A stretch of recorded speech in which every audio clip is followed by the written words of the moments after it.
Hello everybody. Here comes Sawdust, the attack cat. Sawdust! Excuse all the mess out here. I live in the country. I can make a mess. I don't have to worry about anybody having a city ordinance telling me I can't. I clean my mess up when I'm done. So why a stealth van? Notice it's not some loud, obnoxious color. That's not stealth. If I can pick you out of a crowd, that's not stealth. Stealth is where you look like every other vehicle of that type in the environment. For example, in this case, a cargo van. The idea is to keep it looking like a cargo van. The vent on top does not necessarily make it a camper. So, why the reflective tape? One, I drive in a very dark 2-lane roads to and from Tennessee to go to work. And I want it to look like a commercial cargo van. So, shout out to Chrome and Disco.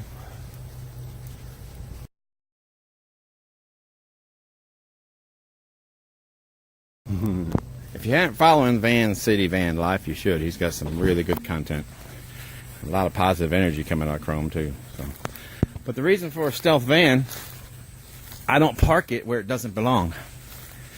Which is, of course, in front of somebody's house, or in front of an apartment complex, or a residential area near a vacant lot where people are going to wonder what's that doing there. It's never there any other night, and they call the cops.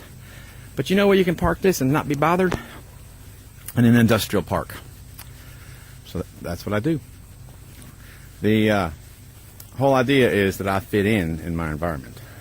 You can put me in a crowd of white cargo vans, and without walking closer to inspect this one, little dings here and there or something else, you can't pick it up from another. Dodge, Ford, Chevy, all you know is it's a white cargo van. So that's why I stealth van. Anyhow, I'm going to show y'all something here. Check this out. Hang on one second. You can hear that sound. That's the air coming out of these vents right here. And that water leaking out of that dude right there is condensation off the coils of the air conditioner inside. I thought this was a great idea, but maybe not. You can see how the body pan is here. It catches any air. And when I'm driving, the exhaust right there, instead of just rushing past and outward, apparently rolls around and comes back here and is being drawn into the vents. Because obviously the air conditioning is only being run when it's parked. And that is a problem. So, as I've said, check this out. By the way, the cardboard doesn't work. The Gorilla Tape works great, but turns out it don't really insulate as good as I thought it was gonna. It puts off a lot of heat, and how I know this is I'll show you up front here. I was gonna leave one of these doors uninsulated, so I went and put cardboard up on the one. This one was remaining clear, and then I have magnetic. Of course, I got the tape to get it get used to this curve right here in the door. But the idea was that this was going to be temporary, so that whenever I'm getting to some angled streets at a stop sign, I can still see out this window to look over my right shoulder, see what kind of traffic is coming. So, yeah, it's a mess. There's some lumber. We're getting to redo some things in here today. Anyways, the idea is this 1/2-inch foam with the foil on the outside works 5,000 times better than the black cardboard. I like the idea of the windows being blacked out, but the whole problem with that is that I sawdust. So stay out of Daddy's van. Anyhow, see if I can do this without any. There's not a whole lot of light right down here. It's getting darker, but the ductwork and everything that I've done attached to the floor, my drain hose, which is coming from under here. As good as we can see it right now, I need to get some more light in here. But my ducts that I made in the back of the air conditioner come up out of the floor, actually going down into the floor, and the warm air coming out the roof cap that's inverted through the floorboards underneath.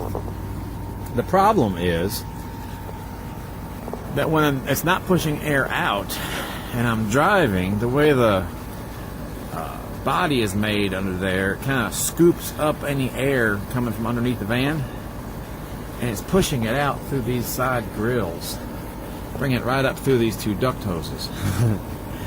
And at certain times, especially if I've really got my foot to the floor, instead of the exhaust going straight outside the van and up into the air, it's actually going straight outside the van and then wandering toward the rear of the van, where it's getting caught up and brought up through these air ducts. And I can actually all the way up front, I don't smell it so much as my eyes start burning. So this isn't working. The whole thing here is I had the dresser, which is, pardon me, I had the dresser there. Originally it was up front behind the driver's seat. And I thought, oh no, this will be great, because then I can go ahead and have a lot more room back here for the generator, my ramps, gas can, what have you. The problem is, by doing that, I can't get in the dresser without moving everything else. And I'm one of these, I don't want to have to move 5 things to get to something else. I want to be able to get to everything without moving anything. So this isn't working. I'm going to move the air conditioner to the other side of the van, basically where the dresser is now. The dresser is going to go back up there behind the driver's seat where I used to have it, but the bunk, instead of being in the center, which Miss Elaine and I thought was the way to go, the bunk is going to get brought back to where the air conditioner is now. And that's going to be a cabinet when it's done, but it'll be over here. Hence all the lumber. So that's the plan. We're going to change things up here again. I saw a fellow one time, I can't remember his name, but he had a pretty cool, one of the Dodge Sprinter vans. I myself, I'm not much for, the ability to stand up is nice, but then in crosswinds, it makes it more difficult to drive. You're getting not as good fuel mileage. I like the flat tops. The ability to stand up isn't that necessary if you're not going to be in the van 24 hours a day. So I stand up when I get out of the van, which I spend more time out than I do in. That's the whole idea of it. So anyhow, we're going to redo this all over again. So the guys that tear it apart, experiment with it, and I agree with this. Chrome has said the same thing on Vancity Vanlife, for those of you who follow his channel.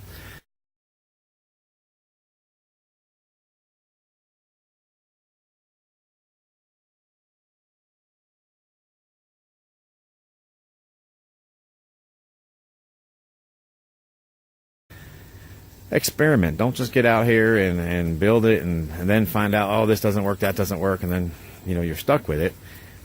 Build it kind of in a temporary manner where it doesn't take a whole lot to take it all down and start all over. So that's what I'm going to do. I'm going to have to seal up where I cut the hole in the floor. And I haven't decided yet if I want to bring the duct down the other side, because what if I've got scooping up air over there as well with exhaust fumes in it.